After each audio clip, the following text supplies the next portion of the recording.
Marion. How are you? It's a late summer afternoon with the chill of the beginning of autumn beginning to set in, but we're sat outside, Marion Turner and I, the author, associate professor of English at Jesus College, Oxford. Marion, first of all, thanks so much for coming on the corner table. Oh, my pleasure. It's lovely to be doing something face-to-face, not virtually as well. Perhaps you can say a little bit about why you've chosen G's in particular. I chose G's not because I come here all the time, but because I've been coming here on and off since I was about 17. So in lots of different phases of my life. So when I was an undergraduate at Oxford, sometimes relatives would come and visit and take me out to lunch here. I took my supervisor here after I handed in my doctorate. One of my friends once had her wedding here. They cleared the whole place for the wedding reception. So it's got lots of memories from when I was a teenager right up to the present day, now that I'm a middle-aged parent and author. Fantastic. Well, of course, we're here to talk about your latest book, Chaucer, A European Life, coming out in paperback soon. Yes, I brought the paperback with me to show you. Excellent. So. I brought the hardback with me. Brilliant. Not to show you. I'm sure you've seen it before.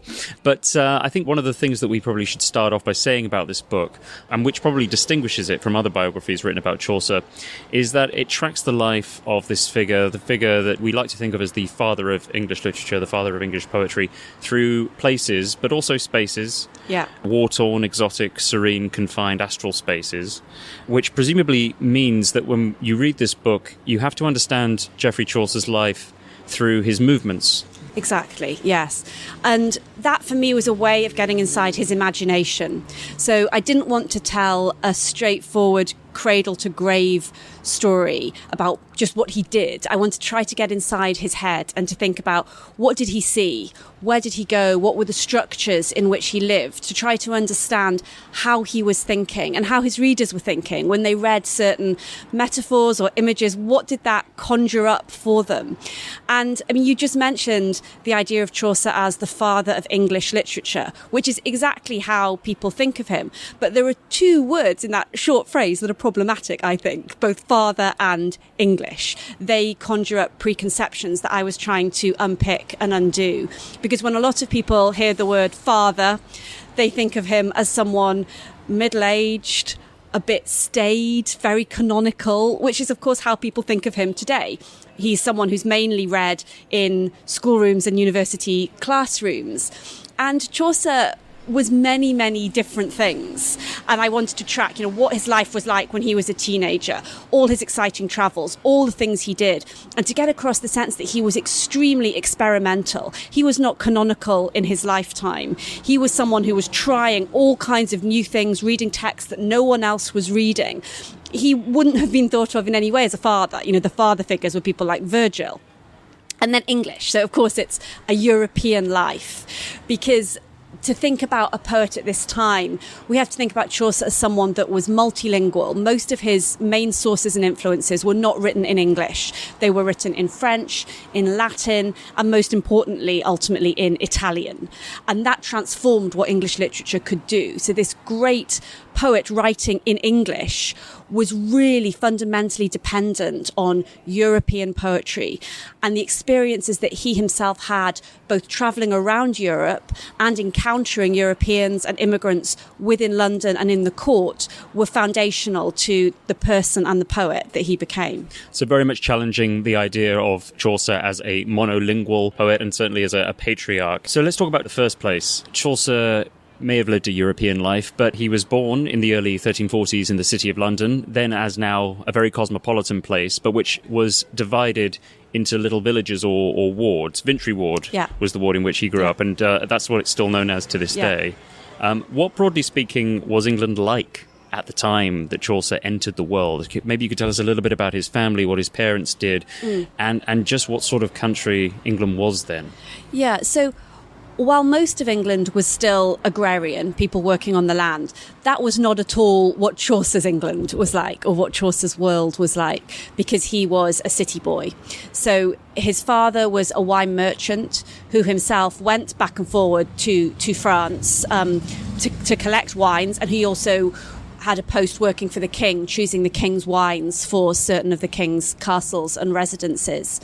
Vintry Ward, where the young Geoffrey was born and brought up, was an extremely cosmopolitan place. So it had more immigrants in it than any of the other wards of the City of London.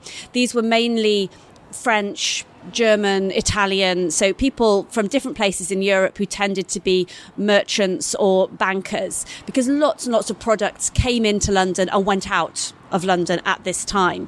So Chaucer lived in a trading hub. The main thing that was going out of London was wool. So that is England's big export product at this time. All kinds of things are coming in. So his father is dependent on the wine trade. But there are also things like fabrics and spices coming from right across the Silk Route. So right across the Silk Road through to the east. So England at this time was connected with small islands in Indonesia, for instance, which people are often very surprised to hear that spices were coming that far, all those thousands of miles in the 1340s. But England was a very connected place. When Chaucer was born, Edward III was on the throne. And I mean, Chaucer's first few years are really sharply demarcated, not only from the rest of his life, but in a way from the rest of human history by the plague. So, he has these first about 6 years of life, 6 or 7 years of life before the plague. And then the plague hits and his life, everyone's life changes completely. So Chaucer is an infant on the cusp of childhood when the Black Death hits, and that is still thought to have wiped out maybe up to half of the population of England. Absolutely. And so how did he and his family survive? And in what state was England left by the time that disease was in retreat?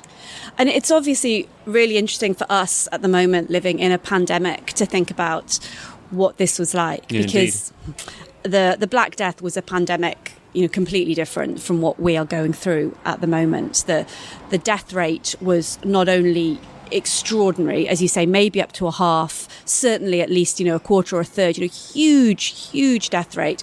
And it struck people at all levels of society. So again, unlike COVID-19, which strikes in particular people in particular vulnerable groups, and particularly the old, the Black Death struck the young just as much. So I think that, I've spent lots and lots of time over the years trying to imagine the psychological fallout of what that must be like. Just trying to imagine, a third of the people or a half of the people dying very quickly, very horribly, and the absolute fear of how it was going to hit. And of course, no one understood how it was spread. People had all kinds of theories, and in various places in Europe, they blamed, for instance, Jewish populations, and there were appalling pogroms in response. England had already expelled its Jewish population 50 years earlier, so that didn't happen here. But people didn't understand it. So nonetheless, while we can't understand, I think, the psychological fallout, however much we try, we can excavate the social and historical fallout. And I don't think it was what people necessarily expect. So first of all, if you survived, in general, things got better for you. And that is because, essentially, if you look at the country, there's the same amount of land that needs farming, and there's half the number of people who can actually work on it. So for ordinary people, they could demand higher wages. And if the local landlord didn't want to give them, they could move and they could ask someone else for higher wages, or they could go to the city and try a different job. So you've actually got better wages and more social mobility for the people who survived. Now, the government tried to pass various statutes, the statutes of labourers, to stop this happening, but they didn't work because I guess economics doesn't really work like that. So people who survived, there was more social mobility, and then there were all kinds of changes in things like fashions, and there were lots of sumptuary laws to try to stop people who've been born poor wearing certain fabrics and furs and so on. You see this really interesting kind of social mobility. Now, the other thing we see is this quite surprising continuity of institutions. So there wasn't total chaos. When you look at the bureaucratic records, they continued. One scribe dies, another hand takes over, but the records continue. When plague burial sites have been dug up by archaeologists, usually they have not found lots of bodies, hysterically piled in a heap. They found the bodies neatly laid out. So structures of society actually continued. People to an extent, kept calm and carried on despite this appalling carnage that was being wreaked on their society. Tell us about Chaucer's education. As I understand it, the focus of schools at the time is very much on Latin. Yeah. The standard alphabet consists of about 24 characters, omitting J and W, interestingly. And whereas French is the dominant language in schools before the Black Death, now English starts to creep in onto the curriculum. What sort of education was Chaucer exposed to? How might it have formed his first understanding and ideas about language and how it can be used? So he probably went to a grammar school in London, but we don't have evidence. But he must have been school educated before he went to a great household. So, as you say, most of the education was in Latin. But the way that people were educated, it was not just a kind of rote learning. There was a lot of debate. So, for instance, one of the key curricular texts was Aesop's Fables, which they would study in lots of different versions. But you wouldn't just learn the fable and then the moral that comes at the end. The morals of fables are usually really strange. They often don't make much sense. So schoolboys would debate the morals. So what would be a better moral? What else might work? Why might someone defend this? And so people would be given different positions to maintain. So the structure of debate was really important in the schoolroom. And students were supposed to be questioning things. And again, people often think that earlier education was very much about the teacher telling you facts and then learning those facts, a kind of Gradgrindian idea of education. But it wasn't like that. It was a lot about thinking for yourself and debating with others. So there were lots of kind of key classical texts on the curriculum. But then Chaucer, while he would have gained his fundamental education at school, when he was a teenager, he then moved to a great household where he became a page boy. And in those households, you would then get further education. So Chaucer almost certainly did not go to university. But in fact, young boys in great households, they would also have gained education there. So they weren't paid, they just got clothes and food, but then they also got quite a lot of education from a tutor where they would have read much more broadly then, and in Latin, but also in French at that point. So free thinking and debate, and I suppose in that sense, performance plays an important role in spreading ideas in society during this period, both in the classroom and outside on the streets, in public theatre, even in things like public executions. Is there evidence that Chaucer was influenced very early on by what he saw and that he showed any flair for public speaking? We don't have that much evidence of him as a child. So the first references to him that we have are as a page boy, so when he was kind of in his teens. But from very early on, he was chosen to go on diplomatic missions. So that suggests that he was a really good communicator, probably both orally and in writing. So after our first evidence of his going abroad was when he went to fight. He had to go with his employer to fight in the 100 Years' War. He was then taken prisoner and ransomed by the king.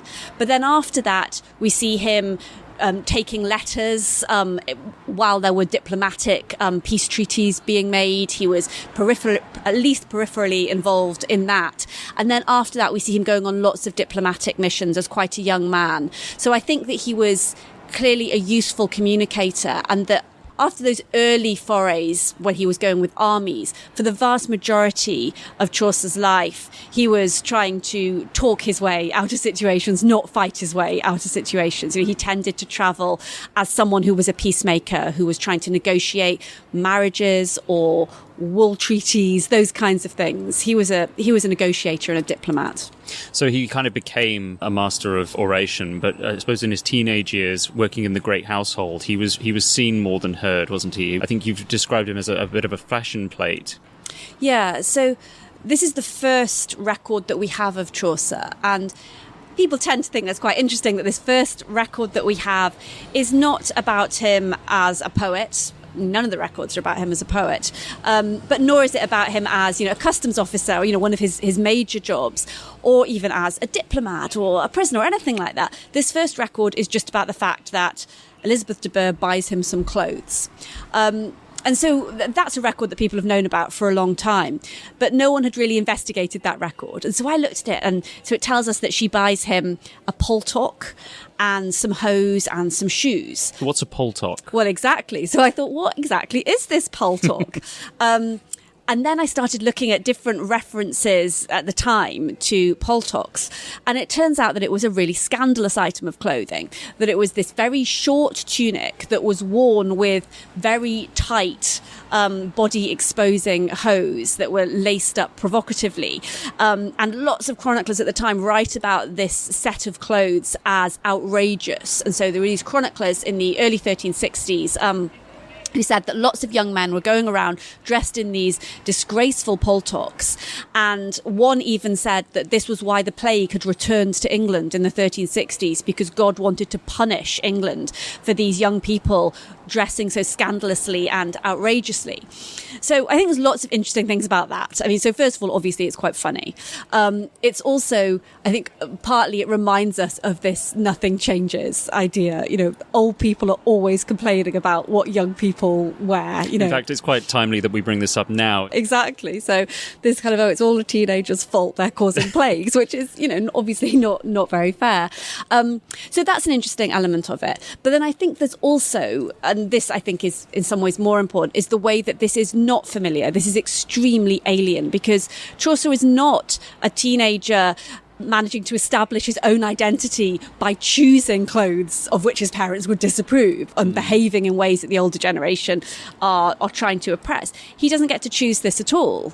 So he is living in an environment in which his subjectivity doesn't matter to his employer. His employer wants to, in effect, she wants to decorate these people who work for her. She wants them to look fashionable because that reflects on her. So they are being treated very much as objects, you know, just like she might be buying lots of beautiful hangings and cushions, which were quite fashionable at this time, for her great hall and her chamber. She also wants to dress these young men that adorn these chambers and make them look cutting edge, high fashion.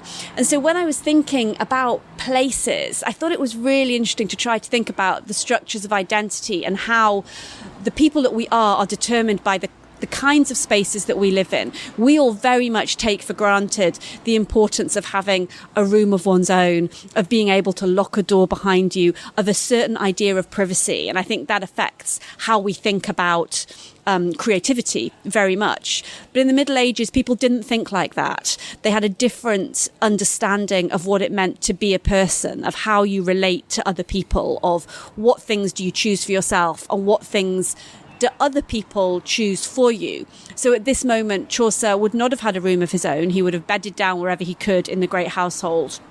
He wasn't given money in payment, so he couldn't choose what food to buy or what clothes to buy. He was paid precisely in clothes and in food. And I think, you know, throughout his life, we see him thinking about the private and the public in really interesting ways, because this is a historical moment in which there are quite a lot of changes in an understanding of the private and the public, and concomitant changes in the architecture of houses and great buildings. So a greater interest in privacy, but also a suspicion of what privacy and secrecy might bring. So in the book, you talk about the fact that people were chosen to associate and socialize in specific spaces that other people were shut out from or not allowed to enter.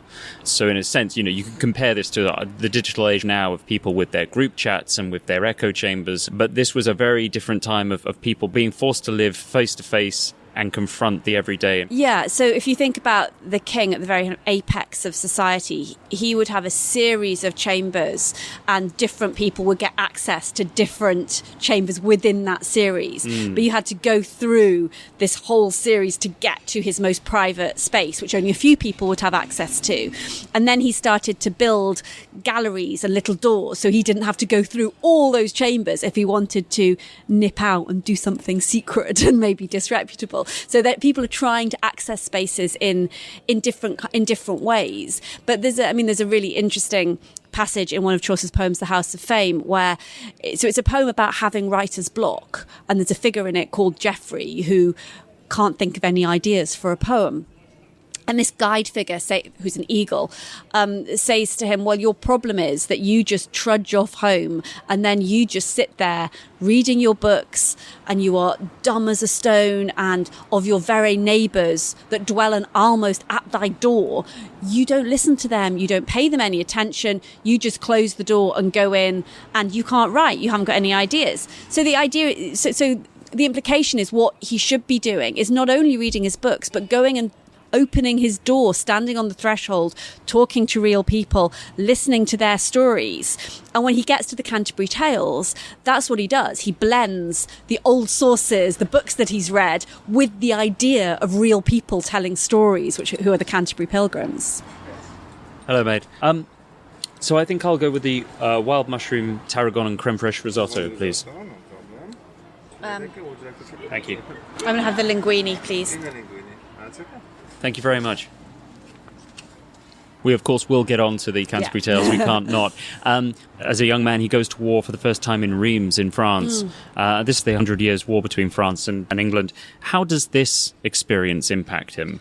Well, again, as with thinking about plague, you think about what Chaucer had gone through before he was 20. It's quite incredible. You know, this extraordinary social change. And then there he is, probably about 17, taken prisoner, kept a prisoner, ransomed. What a baptism of fire to your first excursion onto the continent, which it probably was. Chaucer writes about imprisonment in some of his poems, and it's often difficult to unpick what is coming from personal experience and what is coming from texts that he read, because he also read lots of texts about imprisonment, Boethius's Consolation of Philosophy, Boccaccio's Teseida, on which the Knight's Tale is based, where he then talks about this experience of knights in prison. And I think Chaucer is really interested in looking at the parallels between physical imprisonment and psychological imprisonment. And it's obviously very resonant that is something that he had himself gone through. So he really hammers home the comparison between being literally imprisoned, as the knights are, and the fact that they are psychologically imprisoned by their feelings of love or adoration for the woman that they see out of the window, and that she also is imprisoned by social structures, even though she's not a prisoner in the same way that they are. So I think his own experience maps onto contemporary preoccupations with ideas of how can we be free, and is freedom really about a literal freedom, or is it about how we feel inside ourselves? Can we actually try to create a freedom inside ourselves, which is what Boethius's Consolation of Philosophy is very much about. And I think, again, with these different ideas of the private and the public, to an extent, Chaucer questions whether a complete freedom is even what is necessarily desirable, that for a medieval Christian, we do remain, all humans are supposed to remain subjected to God to a certain extent. But also, I think he depicts often a society in which we are subjected to other people. We can't just live out our own desires. We do have to take account of the other people with whom we live, that there's a way in which we are all in a cage, and we can make a virtue out of that necessity. That's one of Chaucer's favourite phrases. So make a virtue out of necessity, make a strength out of what is inevitable, in a sense. So I think rather than thinking about how can we be completely free, or thinking, oh, it's so terrible, we're imprisoned and everything is determined, there's somewhere in between that where you accept that some things are out of our control and then try to make the best of it, essentially. So what do we have in front of us here? What did we order? I ordered the wild mushroom risotto. Looks delicious. And you had the linguine. I have a seafood linguine, yes, with prawns and crab and things like that. Marvellous. Is this a dish that you have ordered often from here? Does the menu change very often? It does change very often. I think I've mainly ordered it because I've been having a lot of seafood in the summer, and I'm treating this as still very much summertime because it's a lovely day and we're sitting outside.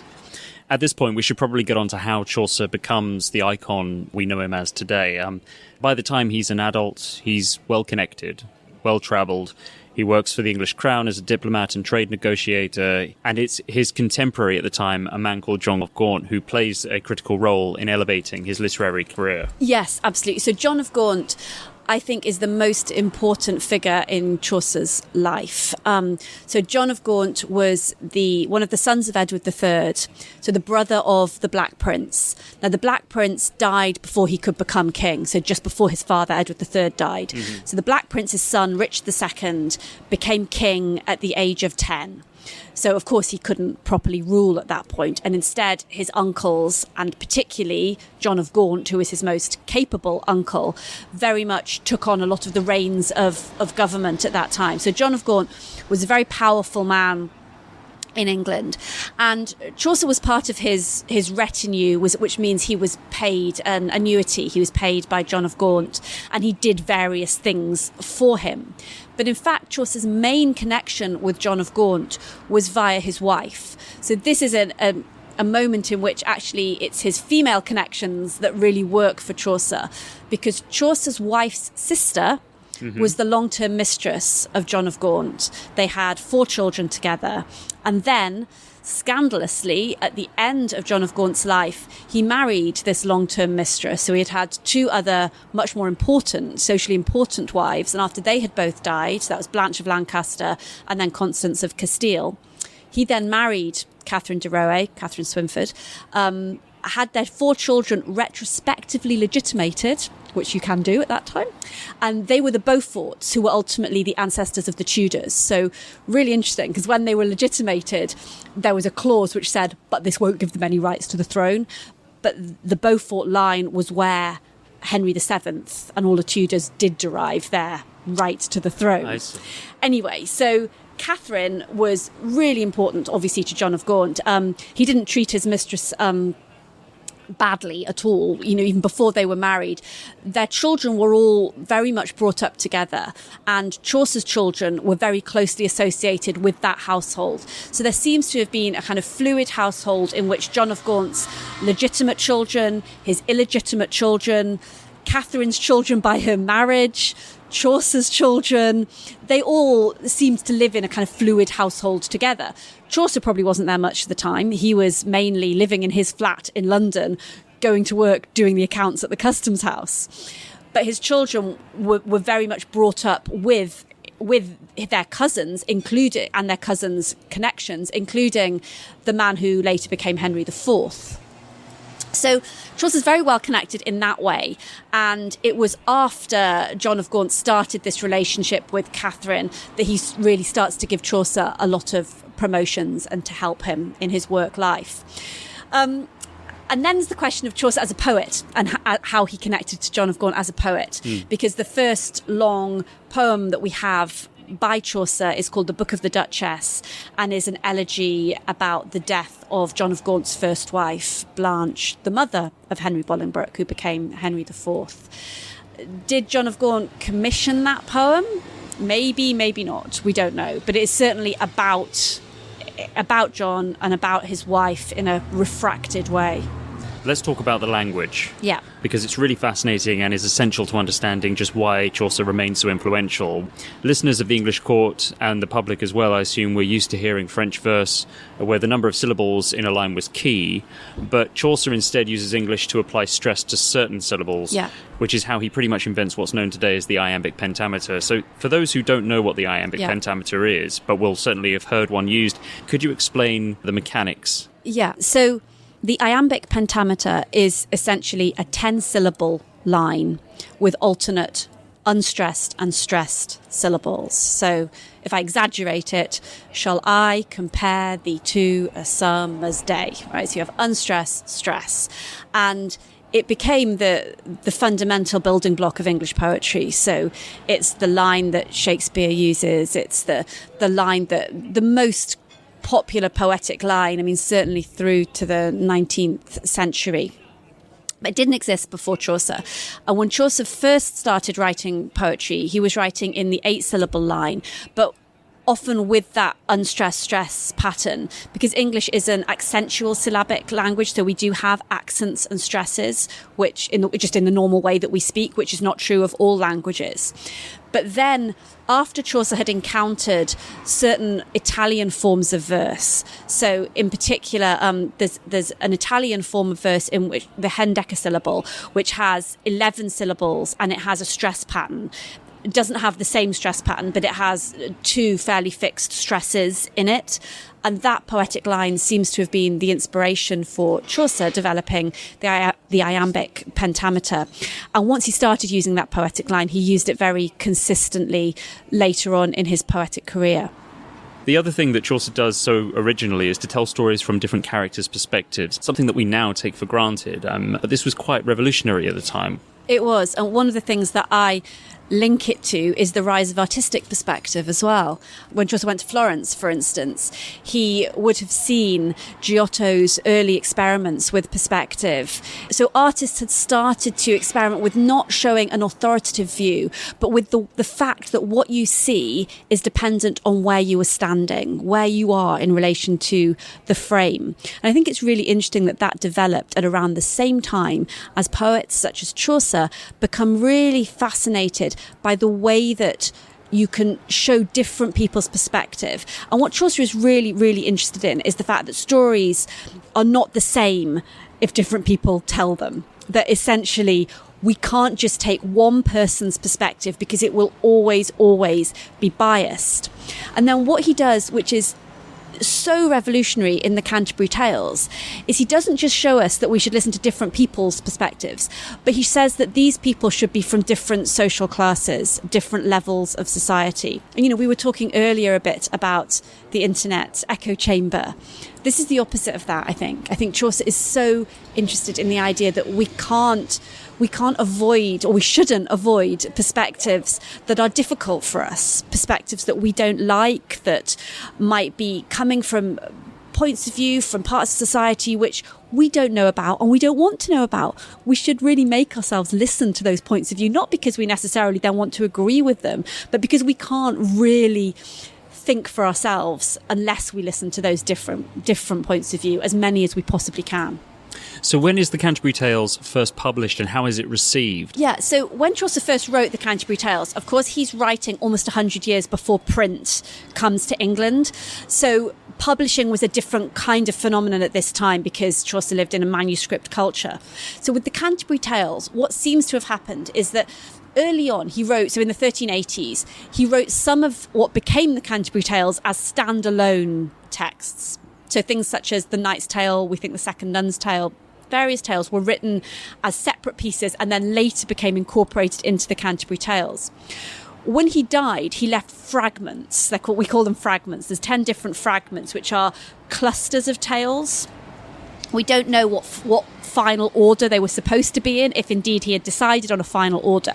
During his life, he was probably circulating different fragments, so groups of tales, as he wrote them, and then he was revising them and changing them. So we do have different versions of different tales. Sometimes in some manuscripts, one person tells a tale, and in another manuscript, he's changed the tale teller, for instance.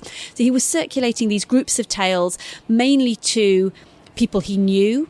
He probably sent them in written form to people such as chamber knights, lawyers, fellow authors, but he also probably performed them, perhaps, and I think very likely, in places such as the Tabard Inn, so the real Tabard Inn, which was an inn in Southwark. So the Canterbury Tales starts in a fictionalised version of the Tabard Inn, which is run by a fictionalised version of Harry Bailey, the real owner of the Tabard Inn.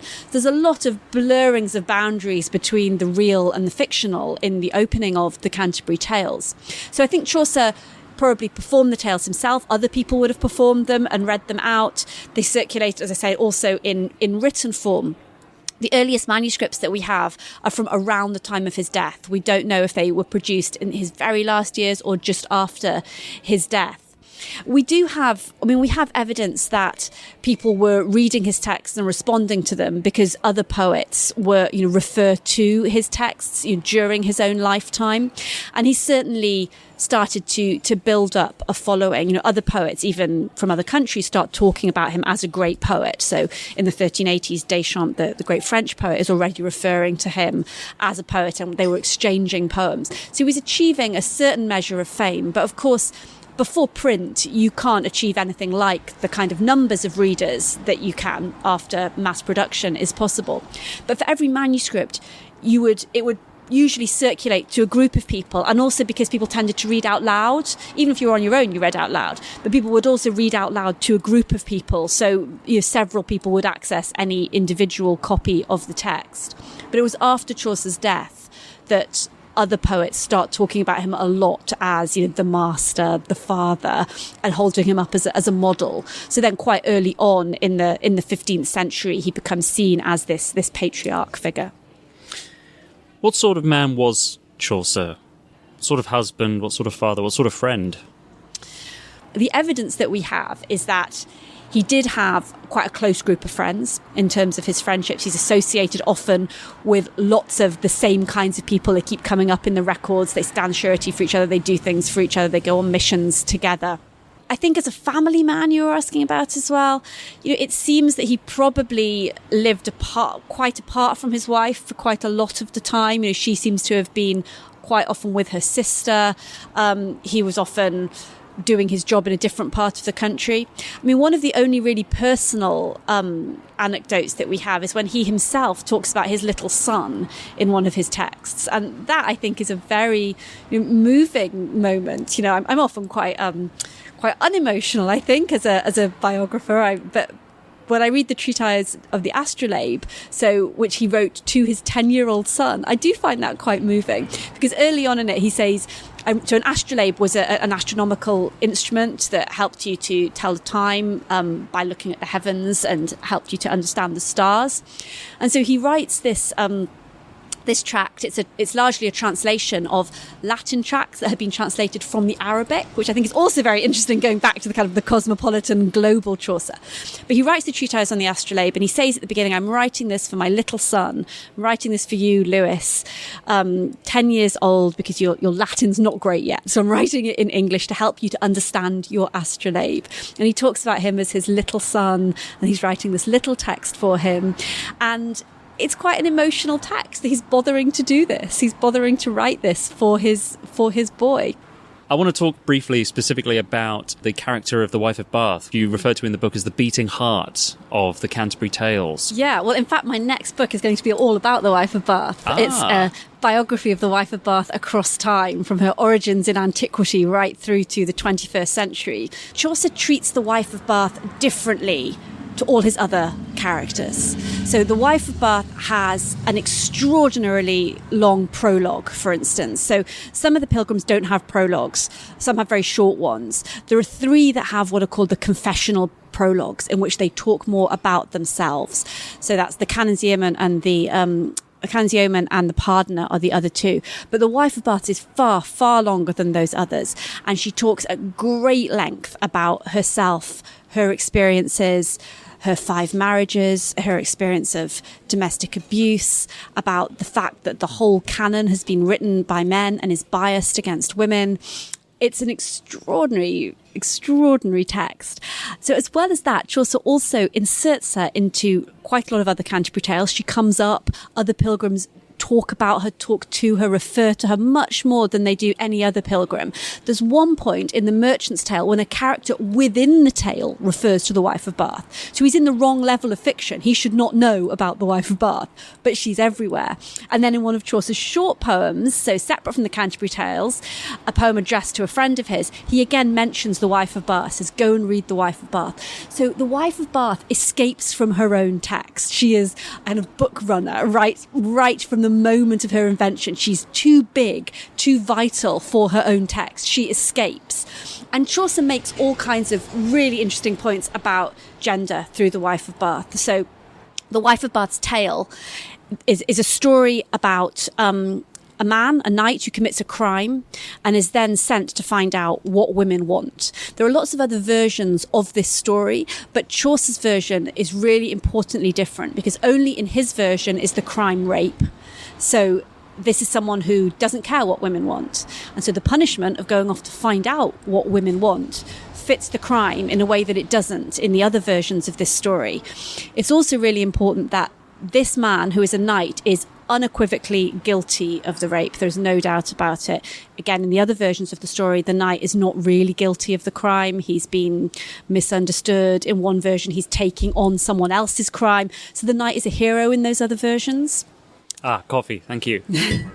But in Chaucer's version, the knight is not a man who rides around on horses rescuing women and looking after damsels in distress, which is what we might expect a knight to do in Romance texts, in Arthurian texts. That's not what he is at all. He's a criminal, and he's a monstrous criminal. And the ethical heart of the story is an old, ugly, low-class woman who schools him and teaches him that the way to think about ethics and whether someone is a good person or not doesn't lie in their appearance or their social background. It lies in who they are. So it's a very ethical tale. It's a really, really interesting text. So there are many, many things about the wife of Bath which are really interesting. And Chaucer kept returning to her. He kept on writing other things about her. I think she is really fundamental to his art. So what words do we inherit from Chaucer? You mentioned the word newfangle at the beginning of the book. Yeah. Any others? So, and obviously newfangle is a great example because, Chaucer is so newfangled that he invents the word newfangled. In one of Chaucer's short poems, he complains about the fact that there aren't enough words in English. So he's addressing someone who wrote in French, and he says, well, it's all right for you because you've got loads of words, but, here I am. But rhyme in English has such scarcity, he says. But of course, his point is that even though rhyme in English has such scarcity, nonetheless, he is able to find the rhyme words. So Chaucer borrowed a lot of words from French and brought them into the English language, which of course was happening more generally at this time as well. A lot of the words that the dictionary will tell you he coined, he may not have coined because they do appear in other texts as well at the time. But there are some that I think are really interesting. So such as, we think he seems to be the first person to talk about the galaxy and the Milky Way, for instance. And those are examples that I particularly like, of course, because I've got a chapter on the Milky Way and he was particularly interested in the stars and astral travel. But he did expand the language in all kinds of ways, and also, of course, expanded what poetic forms were possible in English. So he was experimental in all kinds of ways, and I think changed not only what the language could do, but also what the literature was capable of. Finally, what can we learn from Chaucer today, given everything we've discussed about his life, his experience, his attitudes, his gift to the English language, and his teachings really through his poetry? Well, I think the most Chaucerian answer to that would be that every reader is going to learn something different from Chaucer's texts, because one of the things that he is very interested in is the role of the reader. So very often in his texts, he writes about the fact that you shouldn't just listen to authorial points of view, you shouldn't just take from text what authors say they mean. You should read for yourself. You should read a whole range of things. You should think for yourself. And he writes about the death of the author, which was a very trendy idea in the 1960s, but actually he also is very interested in that, writes lots of parables and stories about the deaths of authors and what happens to texts after authors are gone. He tells us that, thing that is said and forth it goeth. Texts go out into the world and then they escape their author's control, and that's a good thing, that readers should take different things from texts. And I suppose that links to one of the things that I think is most important about Chaucer's text, which is this idea of trying to read lots of different points of view and perspectives. And I talked about that earlier as well, but I think it does bear repetition. This idea that of having lots of different narrators, all unreliable, none of them authoritative, but the importance of trying to listen to lots of different voices, of not closing ourselves off, which, we all do. We all see the adverts that come up on our social media pages, the way that we are being encouraged only to read things that reflect our own points of view. And that is the opposite of what Chaucer was trying to say to us, which I think, we all need to be reminded of, to try to read things that make us uncomfortable, to try to expand the range of what we read.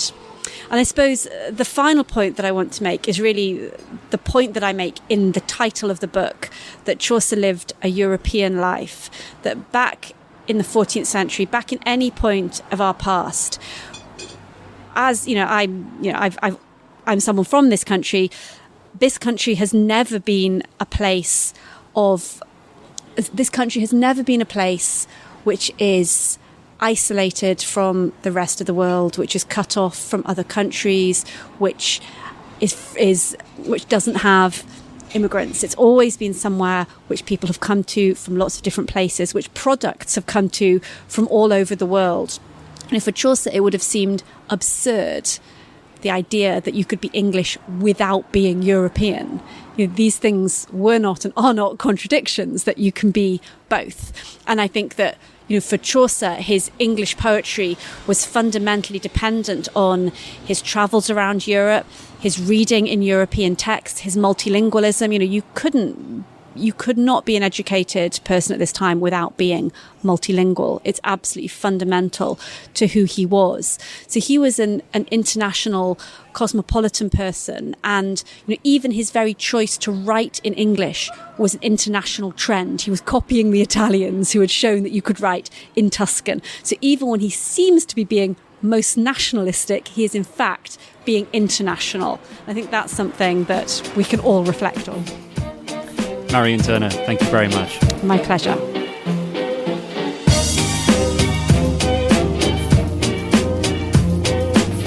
Here's hoping you enjoyed this episode, for which special thanks is owed to Princeton University Press, and with credit, as always, for the music to Boogie Belgique.